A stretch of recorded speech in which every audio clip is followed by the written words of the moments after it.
ہم حضور کا ذکر کر کے اپنے قلب و نظر کی تسکین کا ساماں کرتے ہیں، اور یقیناً حضور کا ذکر اہل ایمان کے لیے تسکین کا سبب ہے۔ میں سینکڑوں بار یہ جملہ آپ تک پہنچا چکا ہوں۔ حضرت شیخ مہدی الفاسی مطالع المسرات شرح دلائل الخیرات میں لکھتے ہیں، حضور کا ذکر سن کر جس شخص کے کلیجے ٹھنڈ نہیں پڑتی، اس کے سینے میں دھڑکنے والا دل کسی مومن کا دل ہی نہیں ہے۔ یہ ہو ہی نہیں سکتا کہ حضور کا ذکر ہو اور تسکین نہ پہنچے۔ اہل ایمان حضور کے ذکر سے تسکین پاتے ہیں، اور جو حضور کا ذکر کرے انہیں وہ شخص بھی اچھا لگتا ہے۔ اور مجھے آپ پر رشک آ رہا ہے کہ آپ سارا دن کام کاج میں مصروف رہتے ہیں اور ساری رات حضور کے نام کی مجالس میں شریک رہتے ہیں۔ ربیع الاول کا چاند کیا طلوع ہوتا ہے، ذکر رسول کی بہار آ جاتی۔ کوئی گھر، کوئی گلی، کوئی مسجد، کوئی محلہ ایسا نہیں ہوتا جہاں نام محمد کا جھنڈا نہیں لہرا رہا ہوتا۔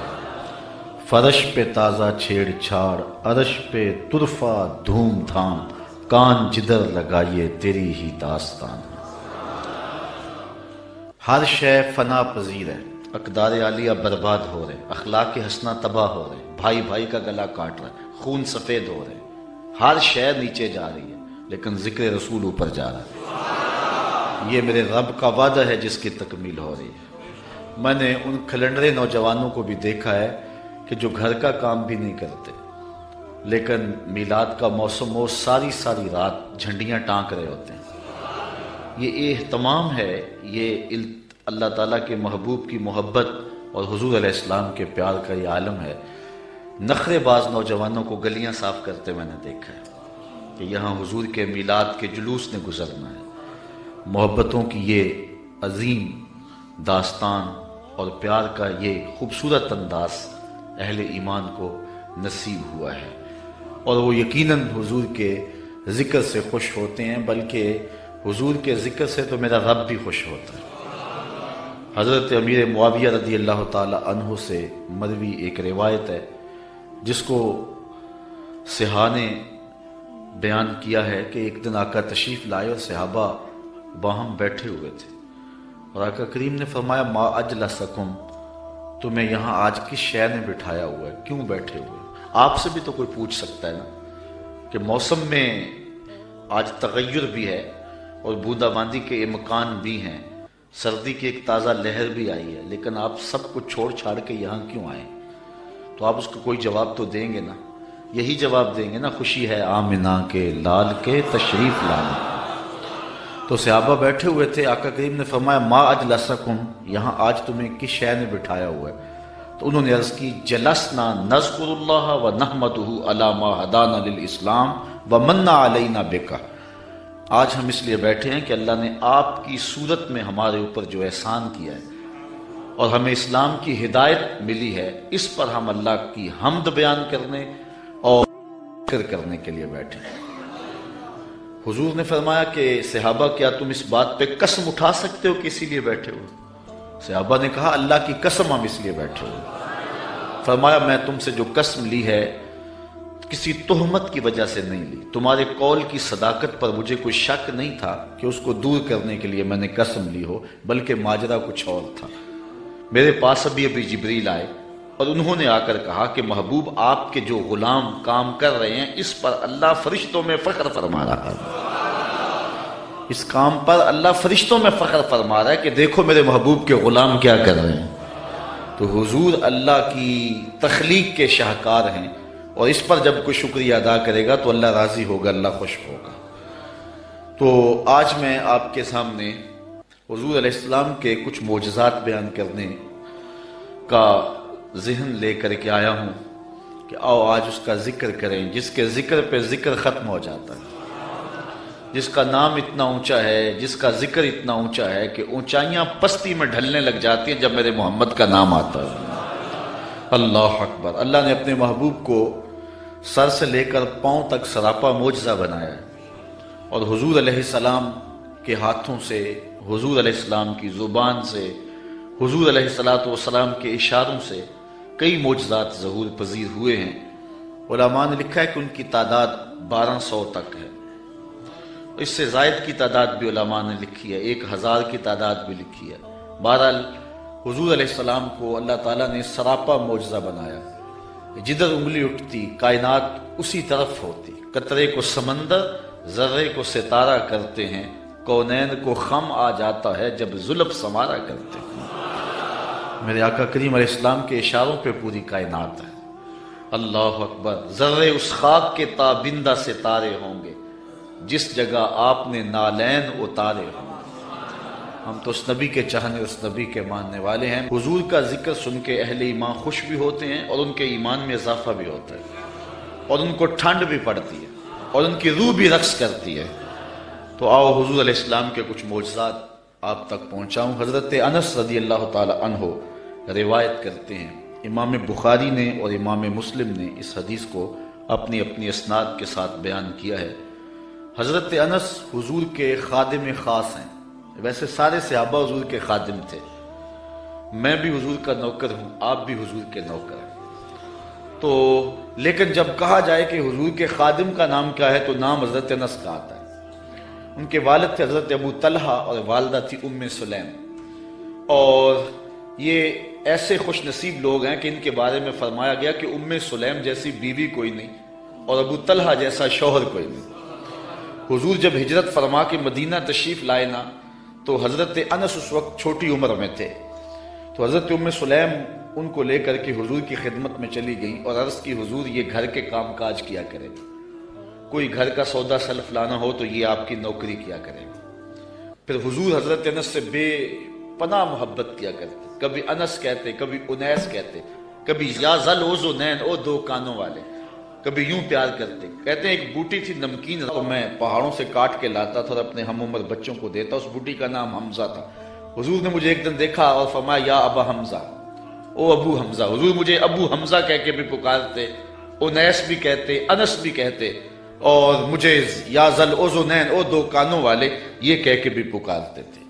حضور بڑی محبت کرتے، 10 سال تک انہوں نے حضور کی نوکری کی ہے، اور کہتے ہیں 10 سال میں ایک بار بھی ایسی نہیں آئی کہ حضور نے مجھے جھڑکا ہو، بس مجھے پیار ہی کیا ہے، جو کہ رحمت للعالمین جو ہیں۔ اب حضرت انس اس کو روایت کرتے ہیں، وان انس قال کان النبی صلی اللہ علیہ وسلم عروسا بزینب، کہتے ہیں جس دن حضرت زینب سے حضور کا نکاح ہوا، حضرت انس کے لفظ سنیے، کان النبی صلی اللہ علیہ وسلم عروسا بزینب، جس دن حضور حضرت زینب کے دولہے بنے۔ حضرت انس روایت کرتے ہیں جس دن حضور حضرت زینب کے دولہے بنے، فعامدت امی ام سلیم الی تمر و سمن و عقت، تو میری ماں ام سلیم نے کچھ کھجوریں، کچھ گھی اور کچھ پنیر دے کر اس کا حلوہ تیار کیا، فصنعت حیسن، ایک حلوہ تیار کیا، فجعلته فی طور، اور ایک برتن میں ڈال کر کے، فقالت، فرمایا، یا انس اذهب بهذا الى رسول اللہ، یہ حلوہ حضور کی خدمت میں لے جاؤ، یہ حضور کے پاس لے جاؤ۔ اچھا، کہتے ہیں کہ فقل، اور ساتھ حضور سے کہنا، بعثت بهذا الیک امی، حضور یہ حلوہ میری ماں نے بھیجا ہے، یہ حلوہ میری ماں نے بھیجا۔ حضرت ابی بن کعب کہتے ہیں کہ میں ایک دن تلاوت کر رہا تھا تو حضور گزرے اور حضور رک کر کے سنتے رہے، بعد میں حضور سے ملاقات ہوئی تو فرمایا، ابی میں گزرا تھا، میں نے تیرا قرآن پڑھنا سنا ہے۔ تو حضرت ابی بن کعب کہنے لگے کہ حضور اگر مجھے پتا ہوتا نا کہ آپ سن رہے ہیں تو میں اور سنوار کے پڑھتا۔ اعلیٰ حضرت اس حدیث کے تحت لکھتے ہیں کہ کسی کو دکھلانے کے لیے پڑھنا ریاکاری ہوتا ہے اور اجر کو ضائع کر دیتا ہے، لیکن حضور کو دکھانے کے لیے اگر کرو تو اجر ضائع نہیں ہوتا، اجر دوہرا ہو جاتا ہے۔ اس لیے حضرت ابی بن کعب نے کہا کہ اگر مجھے پتا ہوتا نا کہ آپ سن رہے ہیں میں اور سوال کے پڑھتا۔ حضرت انس کی ماں نے کہا کہ حضور کو بتانا کہ یہ میری ماں نے بھیجا ہے، کیونکہ جب حضور کو بتاؤ گے تو حضور دعا دیں گے۔ ایک دن حضور کسی صحابی کے گھر کے دروازے پہ گئے اور آقا کریم کی عادت یہ تھی کہ السلام علیکم کہتے، جا کہا السلام علیکم، وہ دروازے پہ کھڑا تھا، سن لیا حضور آئے ہوں تو پتہ نہ چلا ہو کہ کون آیا ہے، اب اس نے منہ کے اندر کہا وعلیکم السلام، آواز کو اونچا نہیں کیا۔ حضور نے پھر کہا السلام علیکم، تو حضور علیہ السلام نے جب کہا تو اس نے پھر جو ہے وہ چپکے سے کہا وعلیکم السلام۔ پھر حضور نے تیسری مرتبہ کہا السلام علیکم، تو اس نے پھر چپکے سے وعلیکم السلام کہا۔ اور حضور کی عادت تھی 3 مرتبہ کہتے اور پھر واپس چلے جاتے۔ تو حضور واپس پلٹے تو صحابی حضور کے پیچھے بھاگے۔ حضور فرمایا میاں میں نے تو 3 مرتبہ سلام کہا تھا۔ تو حضور کی بارگاہ میں عرض کی حضور میں نے تینوں بار جواب دیا تھا، لیکن میں نے اونچی جواب اس لیے نہیں دیا تھا کہ حضور بار بار سلامتی کی دعا دیتے رہیں۔ اگر میں پہلی مرتبہ وعلیکم السلام کہہ دیتا تو آپ دوسری 2 مرتبہ تو نہ کہتے، تو آپ بار بار مجھے سلامتی کی دعا دیتے رہیں۔ حضرت انس کی ماں نے اس لیے جو ہے وہ اپنے بیٹے کو کہا کہ جا کے بتانا تاکہ حضور دعا دے دیں۔ تو کہا کہ جا حضور سے کہنا کہ حضور یہ میری ماں نے بھیجا ہے، وَهِيَ تُقْرِئُكَ السَّلَامَ، اور حضور وہ آپ کو سلام بھی کہتی تھی، آپ کو سلام بھی کہتی تھی۔ کتنا خوبصورت انداز حضرت انس کی والدہ کا۔ ہمارے یہاں ایک ساتھی ہیں، میں عمرے پہ حاضر ہوا تو میں ایئرپورٹ پہ تھا تو انہوں نے اپنی والدہ سے میری بات کروائی، تو بڑے لوگوں نے کہا وہاں حضور علیہ السلام کی بارگاہ میں ہمارا سلام پیش کرنا، لیکن اماں جی کا انداز اتنا میٹھا تھا اور اتنا پیارا تھا تو مجھے فون پہ کہنے لگے جا کے سرکار نے میرا سلام علیکم دے دینا۔ تو حضرت انس کی ماں نے کہا کہ حضور کی خدمت میں جا کے میرا سلام بھی پیش کرنا اور بتانا کہ یہ انس کی ماں نے بھیجا ہے، اور ساتھ تیسری بات وَتَقُولُ إِنَّ هَذَا لَكَ مِنَّا قَلِيلٌ یا رسول اللہ، اور کہنا حضور یہ ہماری طرف سے تھوڑا سا نذرانہ ہے، قبول کر لو، یہ زیادہ نہیں ہے، یہ بہت تھوڑا سا ہے، اس کو قبول کر لو۔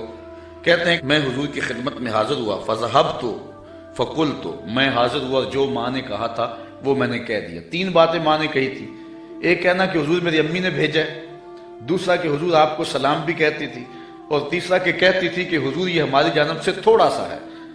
تو حضور کی خدمت میں جا کے میں نے کہہ دیا، فقال داہو، حضور نے فرمایا رکھ دو۔ ثم قال، پھر کہا اذهب فدعو لی فلانا و فلانا و فلانا، پھر فرمایا اٹھو فلاں کو بلا لاؤ، فلاں کو بلا لاؤ، فلاں کو بلا لاؤ۔ رجالا سماہم، حضور نے بہت سارے لوگوں کے نام بتائے کہ جاؤ فلاں کو بھی بلا کر کے لاؤ، فلاں کو بھی بلا کر کے لاؤ، اور پھر فرمایا وَدْعُ لِي مَنْ لَقِيتَ، اچھا جو بھی ملے اس کو بھی دعوت دے آنا۔ کچھ لوگ نام بنام بتائے کہ ان کو تو جا کے بلا کے لاؤ نا، اور ان کو پیغام میرا دے کے آؤ، اور پھر کرنا راستے کے اندر اگر تمہیں کوئی ملے تو اسے بھی کہہ دینا کہ تیری حضور کے گھر دعوت ہے۔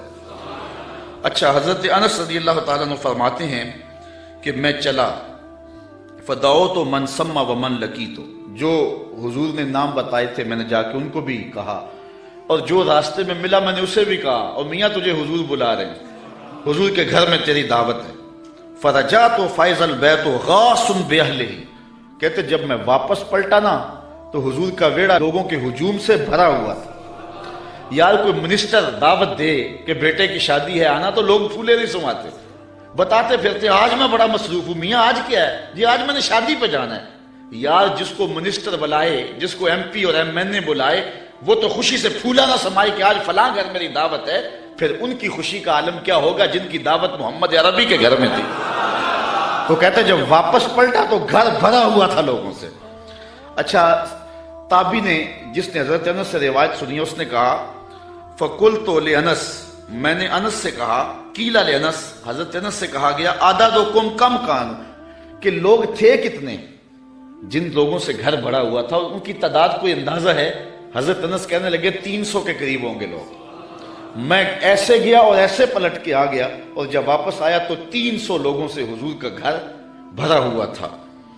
اب آقا کریم علیہ السلام نے فرمایا، حضرت انس کہتے ہیں فرأیت النبی صلی اللہ علیہ وسلم وضع یدہ علی تلک الحیضہ، کہ حضور نے اپنا دست برکت اس پیالے پہ رکھ دیا، اس حلوے پر اپنا دست شفا، دست نور، دست برکت، دست رحمت اس پیالے پر رکھ دیا، اور وَتَكَلَّمَ بِمَا شَاءَ اللَّهُ، اور جو اللہ نے چاہا وہ حضور نے پڑھا، ہاتھ رکھا، کھانے کو سامنے رکھا، اور پھر جو اللہ نے چاہا حضور نے وہ تلاوت کی۔ اللہ اکبر۔ اب کوئی ضد کرتا ہے کہ میں سامنے کھانا نہیں رکھنا تو نہ رکھے، اس کی مرضی، لیکن حدیث یہی ہے کہ حضور علیہ السلام نے سامنے رکھا، ہاتھ بھی رکھا، اور جو اللہ نے چاہا پڑھا بھی حضور نے۔ اچھا پھر اس کے بعد کیا کیا؟ فَقَالَ دَاهُ، حضور نے فرمایا اذهب فَادْعُ لِي فُلَانًا وَفُلَانًا، پھر فرمایا اٹھو فلاں کو بلا لاؤ، فلاں کو بھی بلا لاؤ۔ ثم جعل یدعو عشرۃ عشرۃ یاکلون منہ، فرمایا 10 آتے جاؤ، 10 آتے جاؤ، 10 لوگ آتے گئے، ویقولو، اور حضور علیہ السلام ان کو فرماتے تھے، لہم ان کو، اذکر اسم اللہ ولیاکل کل رجل مما یلیہ، کہ ہر شخص اللہ کا نام لیتا جائے اور اپنے سامنے سے کھاتا جائے۔ قال فاکلوا حتی شبعوا، کہتے ہیں کہ لوگ کھا گئے حتیٰ کہ رج گئے، فخرجت طائفۃ ودخلت طائفہ، ایک گروہ جاتا دوسرا آ جاتا، حتی اکلوا کلہم، یہاں تک کہ سب نے ایک پیالے سے کھانا کھا لیا۔ قال لی یا انس ارفع، حضور نے مجھے کہا انس، جب سب لوگ کھا چکے تو حضور فرمایا انس پیالہ اٹھا لو، یہ برتن اٹھا لو۔ فرفعتو، کہتے ہیں میں نے وہ برتن اٹھا لیا۔ اب آگے حضرت انس کی سنیے، کہتے ہیں فما ادری ہینا وضعت اکثر ام ہینا رفعت، حضرت انس کہتے ہیں میں فیصلہ نہیں کر سکتا کہ جب میں نے پیالہ رکھا تھا حلوہ اس وقت زیادہ تھا یا جب اٹھایا تھا اس وقت زیادہ تھا۔ دست شفا آیا تو برکتیں ہی برکتیں آ گئی۔ اس کو امام بخاری نے بیان کیا ہے۔